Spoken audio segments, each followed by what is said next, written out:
శ్రీ గురు స్వామిని కటాక్షంబు గలిగి శతకమును చేసి నర్పింతు సేవకుడను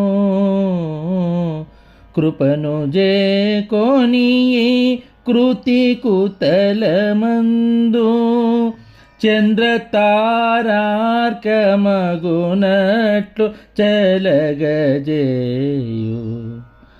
కల్పనాతీత యోగాత్మ కేవలాత్మ.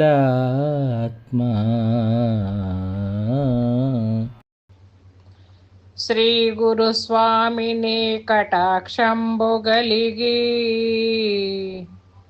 సతకమును చేసి నర్పింతు సేవకుడను కృపను జేకొని కృతి కుతలమందు చంద్రతారార్కమగునట్లు చలగజేయు కల్పనాతీత యోగాత్మ కేవలాత్మ. జై నిజ గురుభ్యో నమః. శ్రీ గురు బాలరామస్వాముల వారిచే విరచితమైన కేవలాత్మ శతకం. దీనిలో ఈరోజు మనం 112వ పద్యం అంటే చివరి పద్యాన్ని ముచ్చటించుకుంటూ ఉన్నాం. గ్రంథ పూర్తి కావిస్తూ ఉన్నారు బాలరామ పండితుల వారు. సర్వం సద్గురు చరణారవిందార్పణమస్తు అన్నట్లుగా గురు చరణంబులకు దీనిని అందిస్తూ ఇది తన గొప్పతనంగా భావించడం లేదు. ఈ కృతిని ఏం చెప్తున్నారంటే, శ్రీ గురు స్వామిని కటాక్షంబు గలిగి, గురుదేవా మీ కరుణా కటాక్షము నాకు కలిగినందువల్ల, లేకపోతే వీలు కాదు ఇది.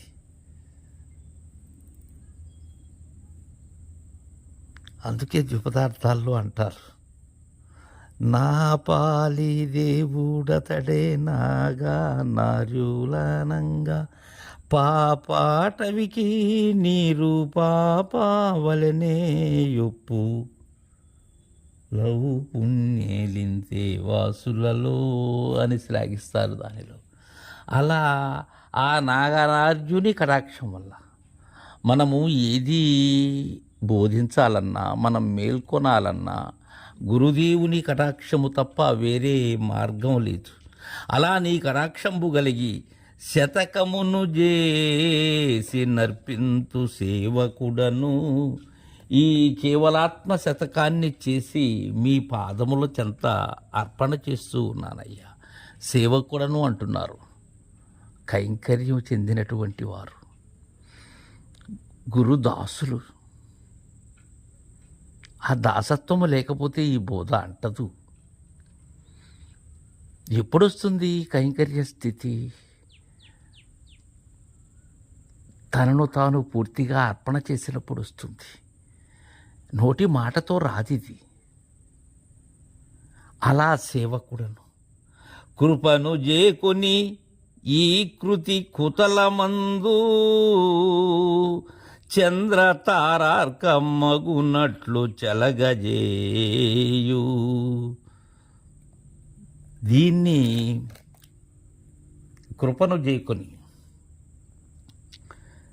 ఇక్కడ గురుకృపతో దీన్ని చేకునమంటున్నారు మనకు, పాఠకులైనటువంటి వారికి, శ్రోతలైనటువంటి వారికి. నేను మద్గురుదేవుని కటాక్షంబుతో చేశాను, చేసి అర్పించేటువంటి సేవకుడును మాత్రమే నేను. అయితే దీనిని మీరలు చేకొని ఈ కృతి కుతలమందు అంటే ఈ పొడమి మీద చంద్రతారార్కమగునట్లు, ఆ చంద్రతారార్కం ఈ సూర్య చంద్రులు తారలు ఉన్నంత వరకు కూడా, ఉన్నంత కాలం చలగజేయుమంటున్నారు. ఇక్కడ ఈ పదం చాలా చక్కగా వాడారు బాలరామ పండితుల వారు.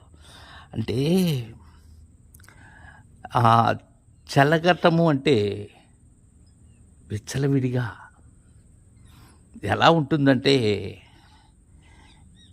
మంచి కావరముతో ఉండేటువంటి కోడి దూడ రంకెలు వేసినట్లుగా విచ్చలవిడి వెగదల్లెను అంటారు పెద్దలు.